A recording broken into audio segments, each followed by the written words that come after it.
And boom, it's going. Okay, cool. So today I'm going to be talking about Call of Duty and maybe why you necessarily shouldn't hate it as much as you do.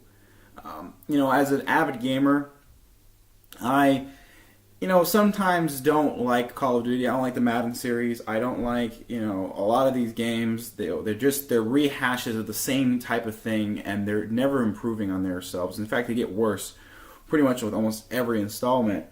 And it's saddening, but at the same time, I understand the necessity for a game like Call of Duty. I understand the necessity for a company like EA. I understand the necessity for some of these companies, and I don't like them, and they do some really crappy stuff, which real gamers point out, but at the same time, money talks. And, in 2013, there was there was like 100 million people had played Call of Duty, and I'm pretty sure that number is in like the hundreds of 50 million, if not the 170 million range.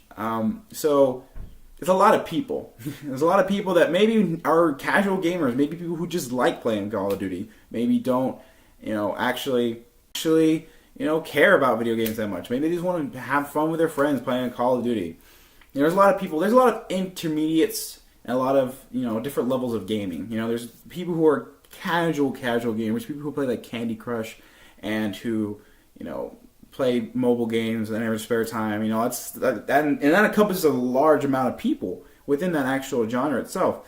But then you have like the intermediate gamers, which I like to say people who kind of play like games off and on, but aren't really part of gaming culture. You can be like that, just like you can like to watch football and like a sports team, but not be ingrained in the actual like discussions and the different, rumors and stuff like that. You don't have to be ingrained like that. And then there's the other level, which is I like to think I'm a part of, which is the gamers who love the gaming culture, who love gamers themselves, whether that be male, female, black or white. It doesn't really matter. We just like to hear about gaming, and we love gaming as a hobby, and it's become a big part of our lives.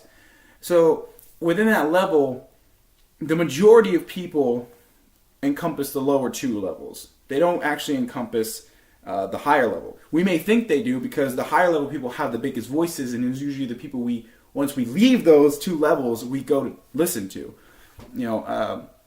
Like Angry Joe, people like that. I was never a fan of Angry Joe until I started actually worrying about having to get my games with money. I never had to worry about that. I never had to worry about buying games or my parents would always buy games for me, but once I became an adult, it became a big part of my life to pick games that were worth my time, that were worth my money, and to get the most out of them. I always buy games like Mass Effect because it's my favorite series. I always buy games like The Witcher 3 that are obviously most likely going to be an awesome game. I'm going to buy games like Fallout because it gives me a lot of content, and I love the lore behind it. I will probably never buy a Dark Souls game because it just doesn't seem worth my time, and that doesn't mean you can't be your cup of tea, but it's not mine.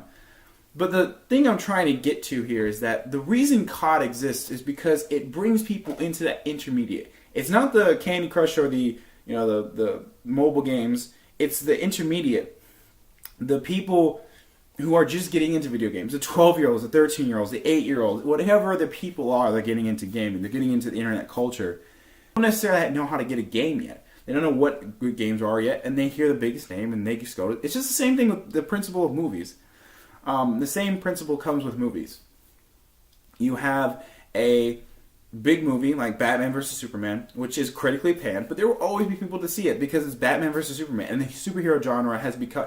See, this is the problem, though, is that Batman vs. Superman is riding off the coattails of the Marvel franchises and all these other things. That's why they're rated PG-13 because they want kids to see them.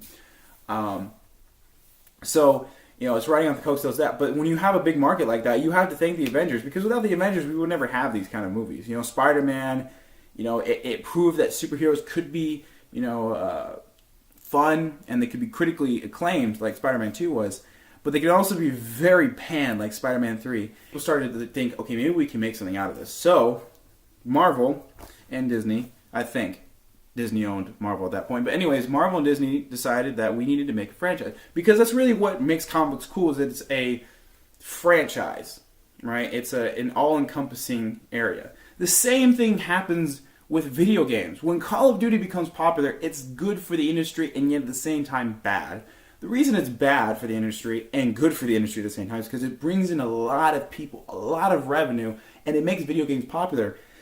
The only problem with COD is that it's a horrible game. It's the same thing you get every single year, which some people like. Some people don't like change. Some people don't like having a different kind of video game to play. They want to play the same thing over again because you have a skill set and you don't want to move on from that. That's perfectly fine. So when you have somebody like in the upper echelon of gamers who are very involved in the game community and they see a game like Call of Duty, which kind of is outdated and the shooter genre has become so generic, they get upset. But you have to understand something, is that it exists for a reason, because people like it. And eventually those 12-year-olds and those 13-year-olds will grow up and they will become, 15-year-olds, 16-year-olds, and they'll start to change a little bit. And then they'll get to my age, which is about 20 years old, and maybe they'll leave video games. Maybe they'll do something else. Maybe they won't care about video games that much anymore. And they'll move on, or they will become gamers, big gamers. And this can happen in any range, but most of the time I think it happens in the teens, where people kind of go from the intermediate to either gaming or just fall out completely, or they fall back down. But for the most part, you have to appreciate COD's ability to bring in like 100 million people, like tens of millions of people into a medium, and that's always good. That's always good to have. Bad press, good press, doesn't really matter. It's always good to have that. We should always critically pan it, though. I'm not saying we shouldn't do that. We should always criticize the COD franchise for what it is, and it's just a shooter that does the same thing every single year. It's just like Madden. We should criticize it. But I don't think Madden itself really brings people in. I think it's just more of a casual sports game than an actual video game that leads people into bigger and better things, such as The Witcher 3 or critical acclaim games. And I'll do a different video about CSGO and why I think it's actually bad for video games, but at the same time good again.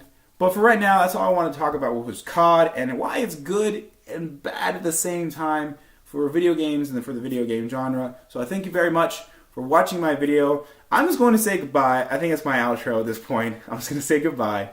So I hope you have a lovely day. Hope you have a great life. And so I'm just going to say goodbye. So goodbye.